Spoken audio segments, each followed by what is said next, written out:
Hi everyone, this is Emily Lamont, and this is a short review of the iTalki application available on Android or iOS for mobile devices, and it's also supported through many different web browsers. Students will need a camera and a good microphone, and also possibly a set of headphones depending on the environment. Teachers will provide web access through other communication tools like Zoom, FaceTime, and more. And also, recording classroom sessions is available for playback through Chrome and Firefox browsers only. When students first sign up, they create a learning profile and select the language that they want to learn. I created a student profile and I picked Spanish as my preferred second language. I also picked the theme settling into a new country. But there are over 150 languages for students to choose from, as well as multiple themes like work, exams and school, family relationships, preparing for a trip, or hobbies and cultural interests. But you can see right here from the home page, the steps are to choose a teacher, book your lesson, and start your learning journey. And students can browse some of the top-rated instructors that are here on the website.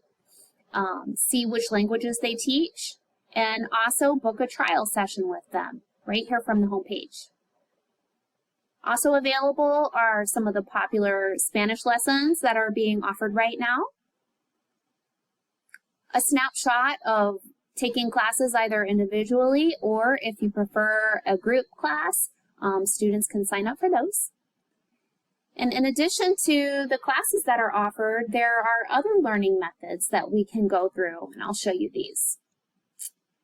You've got language tests for an additional fee, podcasts that are available with a language filter, so you can pick which language you'd like to see those in. Notice too that the instructors' profiles are here, so these are contributions made from the teachers that are teaching the courses, so that's kind of cool.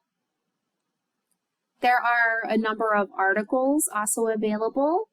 Notice that these are in English, my primary language, and if you select other languages, it changes the title, but the articles are still in English even when you click on them. So I'm not sure if that is a design flaw or something that maybe is in the works, or there's just a glitch right now, but there are articles, so I'm not too sure about the language settings.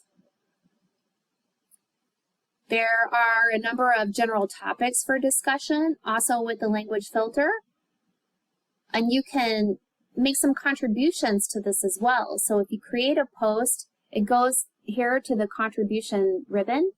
And you can also comment on these, or you can like a contribution that was made.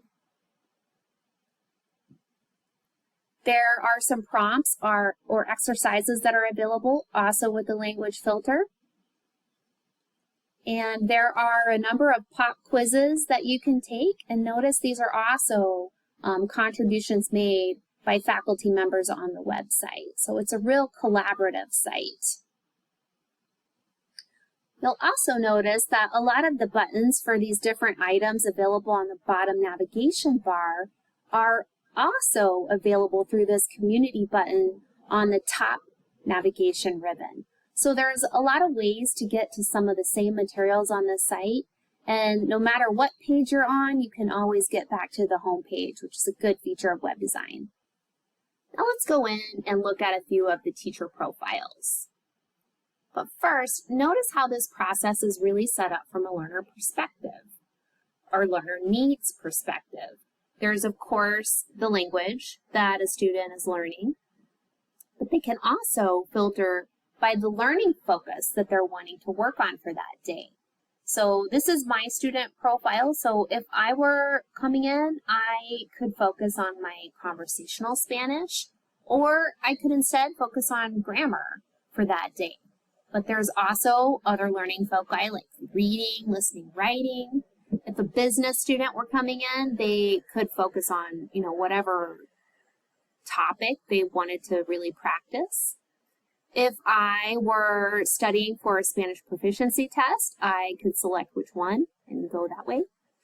If I had kids, I could choose learning lessons based on their age group, so that's pretty cool. The student could also start by selecting which days and times they're available and filter down that way. They can select which languages they're wanting to focus on. There could be a student studying more than one language, so they would do that here. If it was important for a student to study a language from a particular region, like Spanish for me, do I want to focus more on Spanish from Spain, or would I prefer, Spanish from Mexico? So I could choose that here. And this feature is kind of an interesting one. I think it's both a teacher fit and a student fit. You've got a professional teacher, and these teachers have certificates or teaching credentials. So they would upload, the teaching certificate from their state or from their region, or if they had proof of, their teaching experience, they would upload that here. A community tutor is not required to have that type of experience, or, it doesn't mean they don't have teaching experience, but it's just not credentialed. And so another feature in this particular area is there's a pricing navigation bar. So you can filter down that way through both the professional teacher and the community tutors. And so that is one feature that's pretty cool. A general rule of thumb is a professional teacher will usually charge more than a tutor. But that's a general rule of thumb. Usually, if a student is on a budget, they might want to start looking through the community tutors first, just really depending on their budget and what their learning needs are. Let's set a filter for a professional teacher who charges $25 per course, which is pretty average from what I've seen. The interesting thing about iTalki is that teachers set their own rates. So as you scroll through, you can see different rates are charged. There's a quick reminder about the group classes.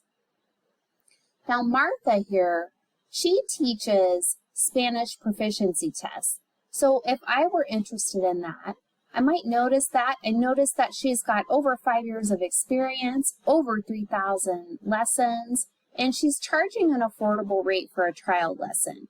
So that's enough for me to go in and take a deeper look at her profile. And I can see that she's from Mexico, she teaches Spanish, she speaks English and Italian.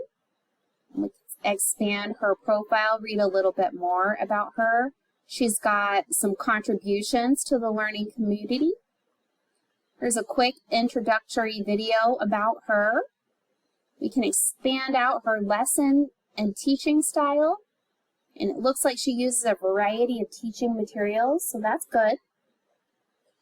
And we can scroll down and notice what are the topics of the courses that she teaches, and also notice that the proficiency levels of the Common European Framework are shown here. So this is a great way for students to kind of match what is the course topic that they're looking for with the proficiency level that they're at, or maybe they want to challenge themselves and go a little beyond their proficiency. It looks like Martha does teach the full range of the proficiency levels. And if budget is a concern, a student can look and kind of see what are the rates that a teacher charges. $15 is pretty reasonable. And also another beneficial feature is that she provides a discount with package purchases. So, that's a good thing about Martha's cost structure. It looks like she does have some bookings available, a 2-hour, a 1-hour, 3-hour. So she's got some availability in her calendar. She's got over 500 reviews from other students. So she's looking pretty good. She's top rated, over 600 students, over 3,000 lessons. She's pretty responsive.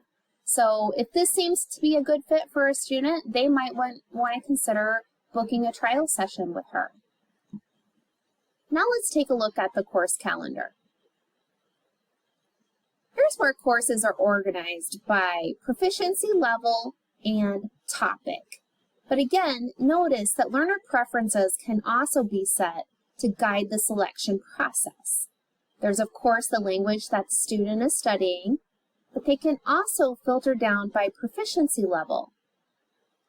There's the calendar and also topics that can be matched with proficiency level. And a student can also pick more than one topic if they wanted to have a couple to choose from. There's also group courses that meet a little more frequently, can also be matched by proficiency level. Notice that these are course packages, so these students would meet, probably with the same set of students on more than one occasion to go over that same topic. What I really like about these courses are the collaborative pedagogies that support student development and situated learning. These classes are a great fit for students who like to learn through a speaking focus or a collaborative setting, which is also a great fit for teachers who have the same type of methodological approaches. The last thing I'd like to review is iTalki support. Notice that there's a chat bot to guide and connect you with email and chat support available 24 hours a day, 7 days a week. There's also additional support for both students and faculty. There's a knowledge database for troubleshooting connectivity issues and all sorts of student concerns. And there's even an AI learning plan that students can create, which indicates that iTalki performs frequent updates. There are FAQs for both students and teachers, and there are some general community guidelines. Overall, I would give iTalki a thumbs up as an appropriate tool for second language acquisition. This is a culturally inclusive tool where task-based approaches are used for each of the different learner foci. A variety of teaching materials and formative assessments are available in both synchronous and asynchronous modalities offered at all language proficiency levels. I think this is a great tool. Thanks.